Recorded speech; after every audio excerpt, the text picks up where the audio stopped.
اور دو فرشتے تو سب کے ساتھ ہوتے ہیں، کوئی کافر ہو یا مسلمان ہو، لیکن جیسے جیسے ایمان کا درجہ بلند ہوتا ہے ایمان والوں کے ساتھ فرشتوں کی تعداد بڑھ جاتی ہے۔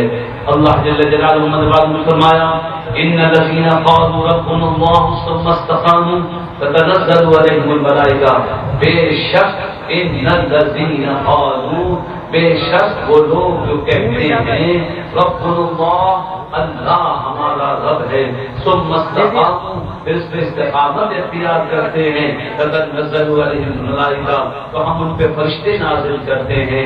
ایک ایمان والے کے ساتھ 120 فرشتے ہوتے ہیں۔ ارے فرشتے جو ایمان والوں کو ڈھونڈتے ہیں، محفلوں کو ڈھونڈتے ہیں، اہل و جماعت کی محفلوں میں آتے ہیں، صلاۃ و سلام کی محفل میں شریک ہوتے ہیں، کہتے ہیں لوگوں تم تو کمال کرتے ہو، تم بھی وہ کرتے ہو جو ہم کرتے ہیں، ہم بھی صلاۃ و سلام پڑھتے ہیں، فرشتے بھی درود و سلام پڑھتے ہیں۔ اچھا درود و سلام پڑھتے ہیں نا، مگر آپ تو ایک قبر پہ آئے ہیں، ایک مزار پہ آئے ہیں، تو فرشتے کہتے ہیں تم تو بعد میں آتے ہو، مزار پہ ہم پہلے آتے ہیں۔ قبروں پہ فرشتے آتے ہیں، قبروں پہ کون پہلے آتا ہے؟ فرشتے آتے ہیں۔ ارے قبروں پہ آنا شرک ہے، آواز آئی پڑوس سے قبروں پہ بچ جاؤ، قبروں پہ جانا شرک ہے۔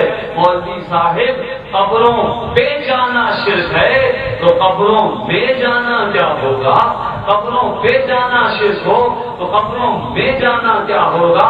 نہ قبر پہ جانا شرک ہے، نہ قبر میں جانا شرک ہے، دیکھنا یہ ہے کہ کون جا رہا ہے، کہاں جا رہا ہے۔